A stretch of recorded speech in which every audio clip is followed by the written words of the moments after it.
गोरखपुर में राप्ती नदी का जलस्तर खतरे के निशान से 86 सेंटीमीटर ऊपर बह रहा है।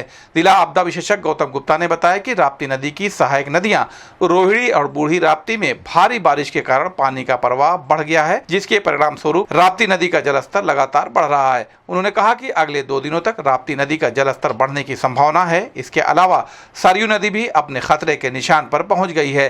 हालांकि कुछ दिनों में पानी का स्तर कम होने लगेगा, जिसके बाद राप्ती नदी का जलस्तर भी कम हो जाएगा। बाढ़ से प्रभावित 45 गांवों में शासन द्वारा सभी आवश्यक सहायता प्रदान की जा रही है। राहत सामग्री और लंच पैकेट का वितरण किया जा रहा है।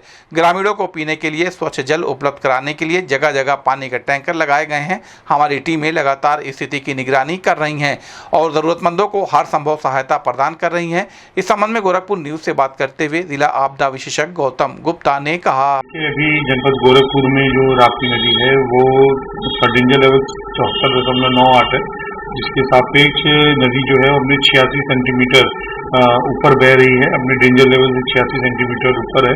बेसिकली राप्ती नदी में उसकी जो सहायक नदियां हैं, कुंडरा नदी है और ये जो नदियां हैं, रोहिणी नदी है, इन सब में पानी है। तो इनका पानी सब इसमें आ रहा है, राप्ती में आ रहा है, जिसकी वजह से राप्ती का जो जलस्तर है बढ़ रहा है और अभी 1-2 दिनों तक और ये पानी का जलस्तर थोड़ा बढ़ता रहेगा।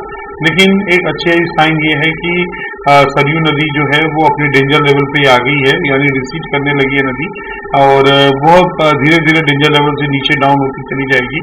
तो उससे ये रहेगा कि राप्ती का जो पानी है वो अब सरयू में जाने लगेगा और तेजी से फिर राप्ती घटना शुरू होगी। तो ये अनुमान है कि अगले 2 से 3 दिनों बाद जो राप्ती जो है वो डाउनफॉल होने लगेगी और जल्द ही इस क्षेत्र से बाढ़ का पानी धीरे धीरे रिसीड हो जाएगा। देखिए, अभी पूर्ण व आंशिक रूप से 45 ग्राम यहाँ पर प्रभावित हुए हैं जनपद में। मतलब 6 तहसीलों में टोटल गांव हैं। तो इन सभी गांवों में जो भी शासन द्वारा अनुमन्य सहायता है वो उपलब्ध कराई जा रही है। राहत खाद्यान्न सामग्री किट का वितरण भी किया जा रहा है, लंच पैकेट का भी वितरण किया जा रहा है। जगह जगहों पे पानी टैंकर्स भी लगाए गए हैं, जिससे कि उनको सुरक्षित पेयजल की आपूर्ति होती रहे। इसके लिए राशन किट के साथ हम लोग जेरिकन्स भी प्रोवाइड कर रहे हैं, जिससे कि वो अपने लिए शुद्ध पेयजल एकत्र कर सकें और रख सकें।